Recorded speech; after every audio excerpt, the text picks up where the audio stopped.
৪৩ ধরনের পণ্য ও সেবায় কর বাড়ানোয় সাধারণ মানুষের জীবনযাত্রায় প্রভাব পড়বে না এমন বক্তব্যে শুধুই আশ্বাস বলে মন্তব্য করেছেন অর্থনীতিবিদরা।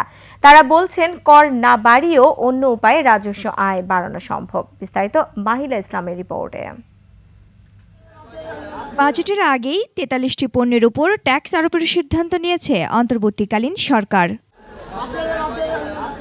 সরকারের এমন সিদ্ধান্তের পর অর্থ উপদেষ্টা বলেছেন এতে নিত্যপণ্যের বাজারে প্রভাব পড়বে না, জিনিসপত্রের দামের উপরে তেমন প্রভাব পড়বে না। তবে অর্থ উপদেষ্টার বক্তব্যের সাথে একমত নন অর্থনীতিবিদরা। তারা বলছেন এতে রাজস্ব আয়ও খুব একটা বৃদ্ধি পাবে না।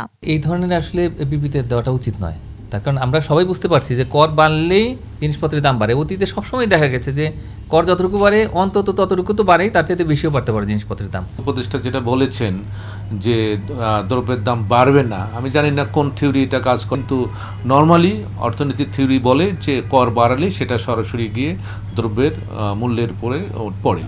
সেক্ষেত্রে বাংলাদেশের বিষয়টা তো আরো সেনসিটিভ। সরাসরি পণ্য বা সেবায় কর না বাড়িয়ে ব্যক্তি আয় ও বিনিয়োগের দিকে দৃষ্টি দেওয়ার তাগিদ তাদের।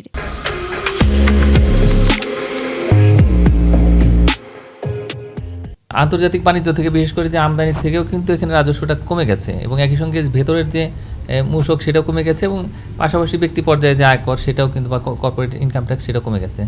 তো এখন আমাদের মূল আসলে মনোযোগ দেওয়া উচিত হলো বিনিয়োগ বৃদ্ধির দিকে। বিনিয়োগ না বাড়লে কিন্তু রাজস্ব বাড়বে না। ছোট ব্যবসায়ী আছে যারা এখনো ভেটের আওতায় আসেনি, অনেকে আছে। আজকাল ঢাকা শহরে যারা ছোট ছোট বিজনেস করে একটা চটপটিওয়ালার কিন্তু ইনকাম মাসে 30,000-এর বেশি হচ্ছে। সুতরাং এগুলোকে আইডেন্টিফাই করে তাদেরকে ভ্যাটের আওতায় নিয়ে আসা, বিশেষ করে ট্রেড ভ্যাট যেটাকে বলি সেইটা, প্লাস আমি বলবো যে এনফোর্সমেন্ট যারা আসলে ট্যাক্স দিচ্ছে না, অব্যাহতি নিচ্ছে, ফাঁকি দিচ্ছে, তাদেরকে খুঁজে বের করে, আর একটা হচ্ছে যে এনবিআর যাদের এটা দায়িত্ব আছে তাদের সক্ষমতা বৃদ্ধি করা। রাজস্ব বাড়াতে সরকারের সক্ষমতা বাড়ানোর কথাও বলছেন অর্থনীতিবিদরা। মাহিলা ইসলাম, ২১ টেলিভিশন, ঢাকা।